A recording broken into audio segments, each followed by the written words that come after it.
Hello, and welcome back to Loving Money, the podcast with Leisse Wilcox. This is the place to be if you want to change your relationship to money, change your life, and finally feel like you can stop playing small.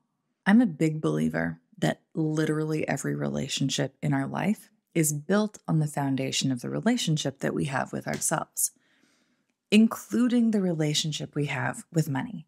And a lot of the time, people that I talk to sound a little bit surprised when I frame it as a relationship that we have to money. Usually, more often than not, we see money as this transactional tool. Often it's something that feels quite taboo. It's, in the world that we live in that has very few boundaries or filters attached to it, kind of the age of the overshare. Money is still one of those things that we don't tend to feel really comfortable talking about. If you want to change your relationship to money, first you have to be able to identify that you do, in fact, have a relationship to money. And that's what we're going to be talking about on this podcast today. I don't know if you are familiar with something called attachment theory. It's a psychological concept that was used predominantly in the studying of infants and how they attach to their primary caregiver. And then a couple of very smart folks a number of years ago thought, hang on a second, why have we only looked at how attachment style affects infants?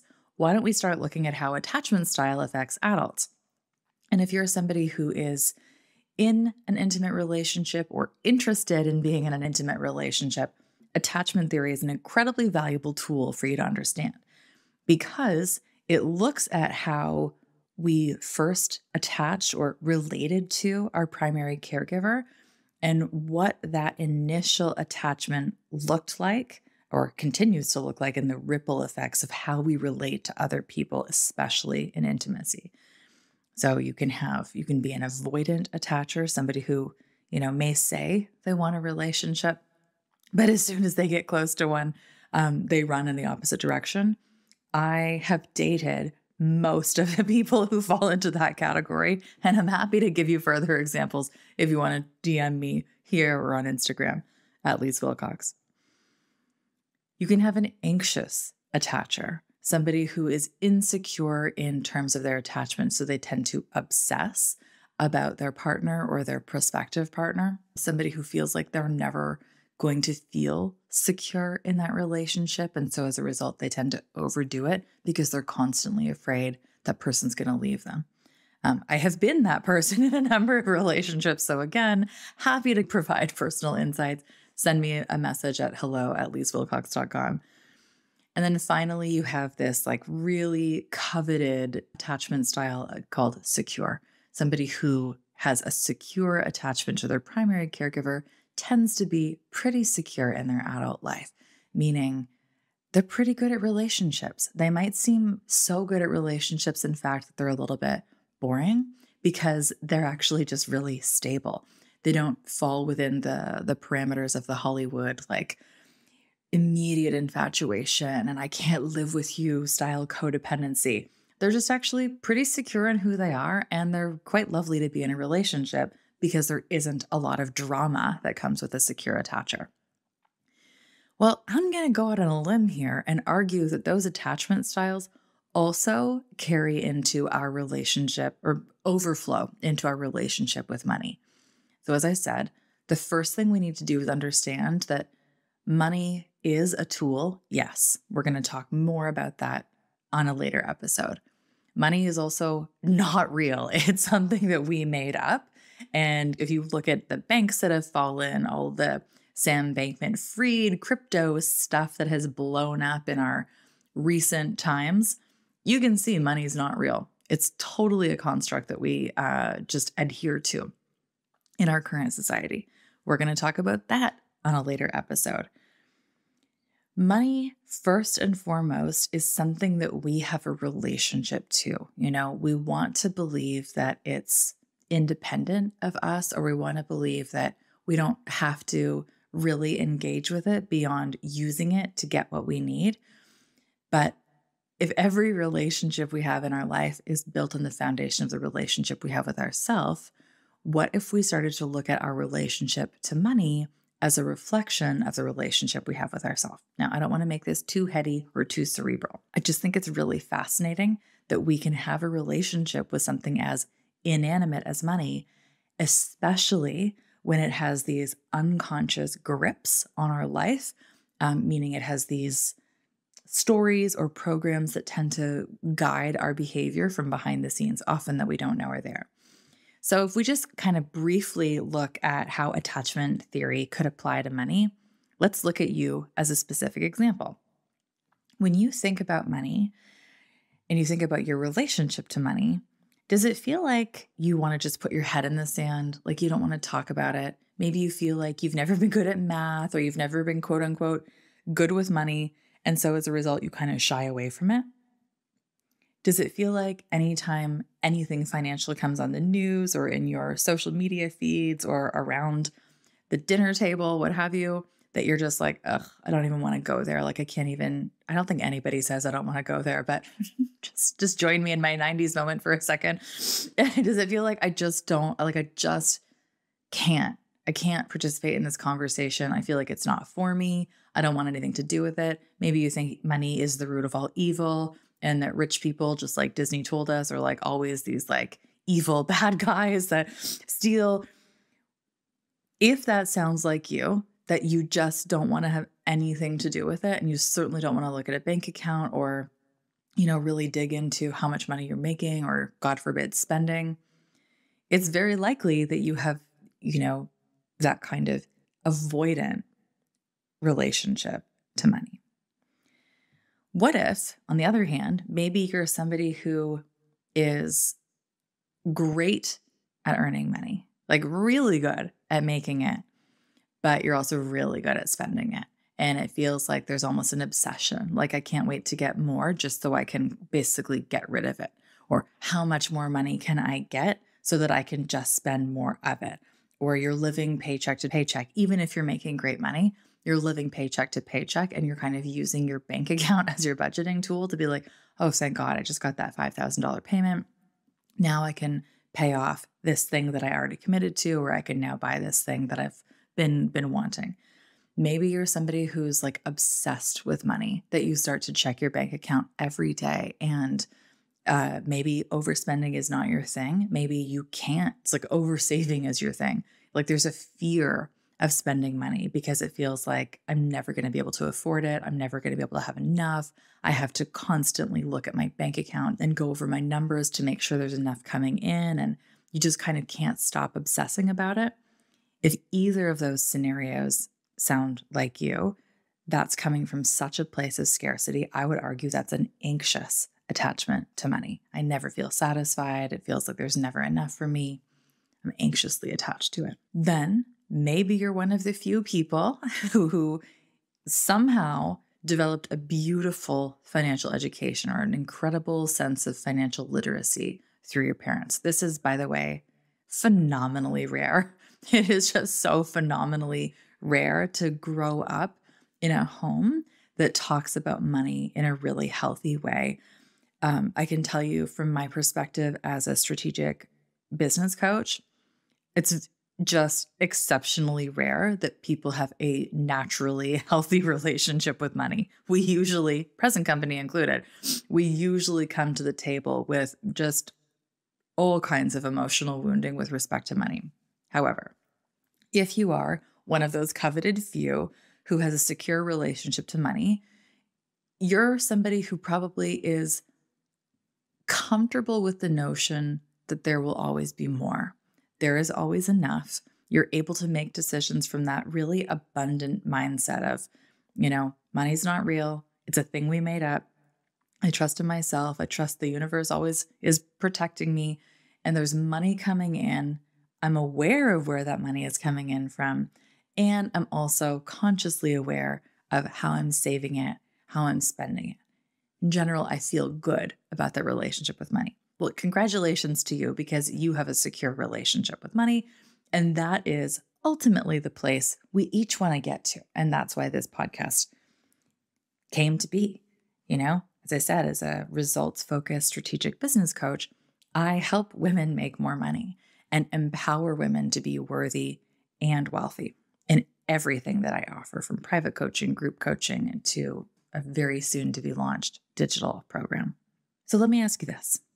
When it comes to your relationship with money, even if this is a new concept or new language for you, or if you haven't thought about this in a long time, or if you haven't given yourself permission to sit down and look at this part of your self-education in a while, how do you feel about money?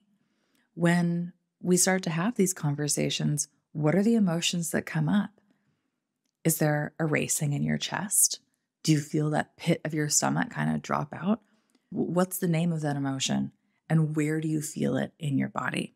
What we want to do is capitalize on and nurture the really good feelings we have with respect to our relationship with money. And we want to disrupt the negative thoughts or negative emotions we have about money so that we can improve our relationship to it. When we improve our relationship to money, we improve our relationship to life. When we're able to dig into that and really look at how our relationship to money is affecting on the inside, is affecting our relationship to life on the outside, that is when we're able to start to close that gap between self-worth and net worth, which is why we're here. When we're starting to look at how our relationship to money came to be, the question I love to ask clients is threefold. What did you learn from your mom about money? On purpose or by accident, for better or for worse? What did you learn from your dad about money? On purpose, by accident, for better or for worse? And what did you learn from any other caregiver in your life? Sometimes it's grandparents, maybe it was a nanny, an uncle who had an active role in your life, or any other adult who stands out, who has contributed to how you see the world or how that lens that you look through has been informed or shaped. What are those lessons that you learned, again, by accident or on purpose?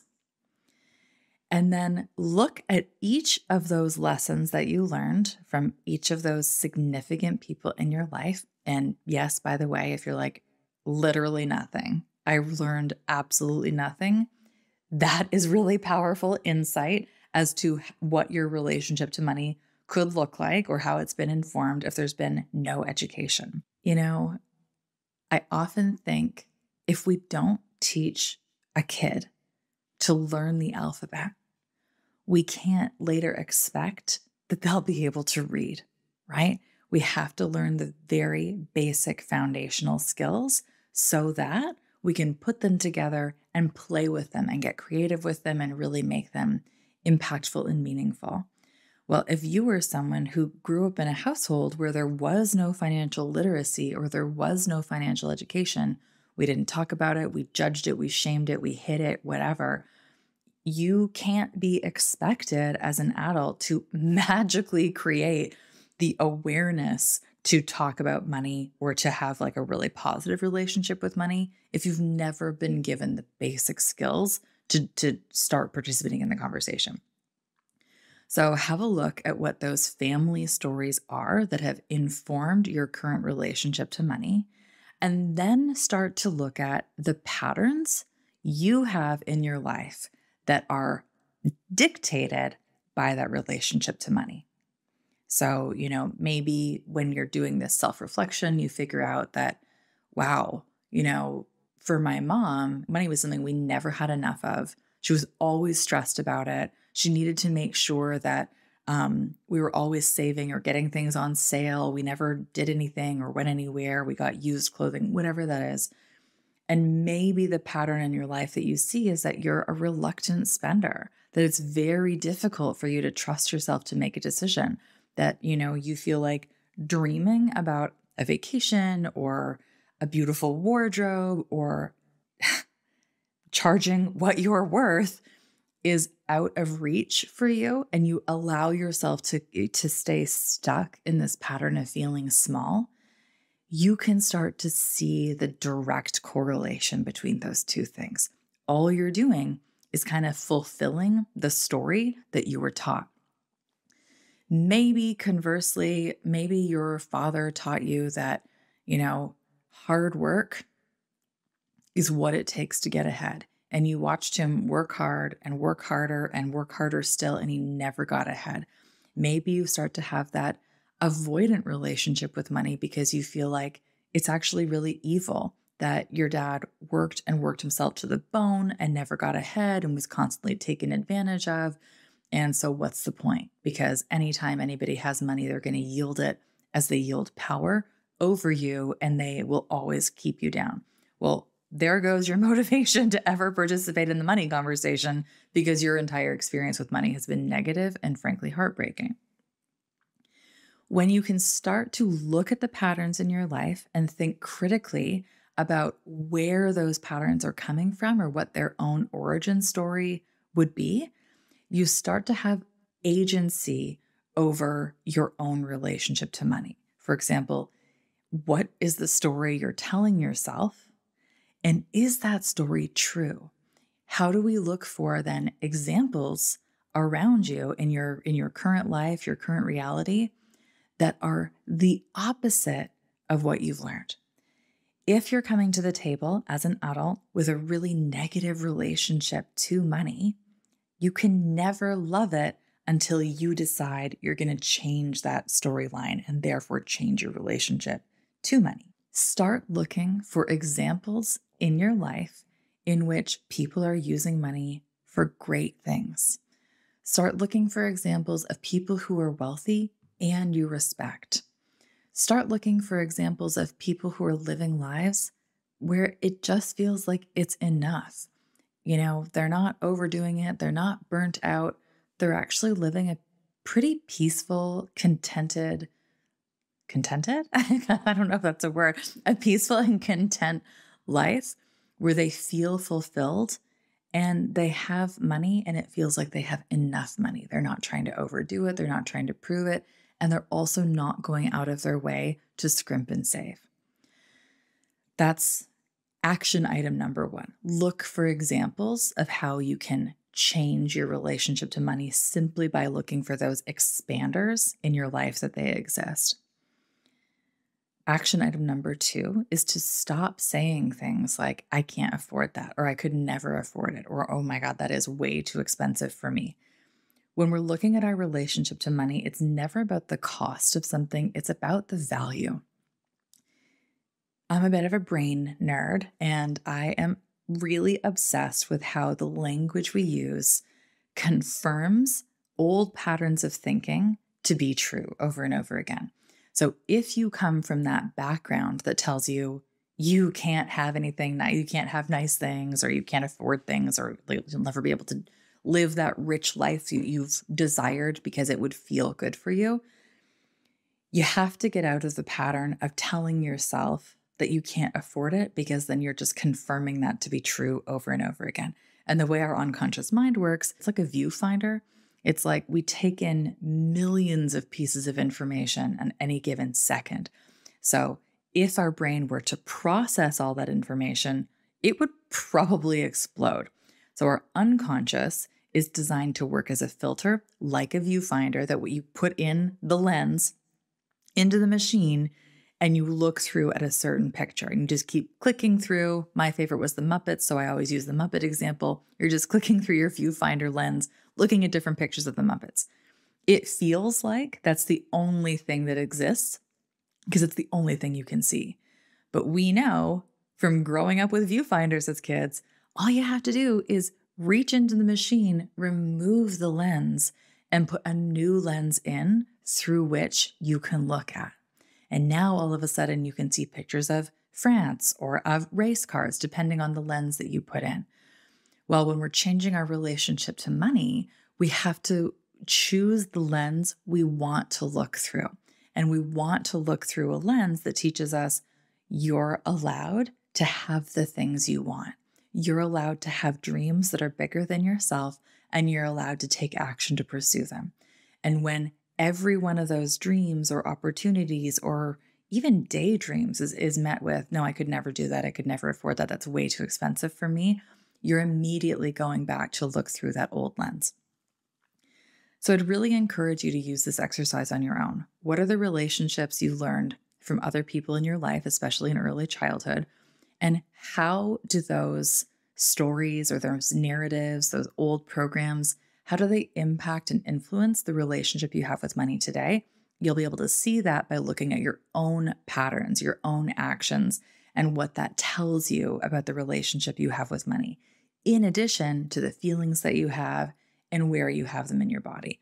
You know, if you're thinking about money and you get that awful, like, stomach dropping out feeling, you're not going to want to pursue a relationship with money, because that is a turn off. You're going to run in the opposite direction. We want to cultivate a loving, healthy, generous, trusting relationship with money. And we first have to identify what these stories are and kind of where they're hiding out in our physical body. Then you're going to look for healthy examples or examples of healthy relationships with money. All you have to do is start looking for them and they will start to appear. Again, if you have any questions, feel free to send me a message, hello@leissewilcox.com, or find me on Instagram or LinkedIn, both at Leisse Wilcox, and we can chat about that.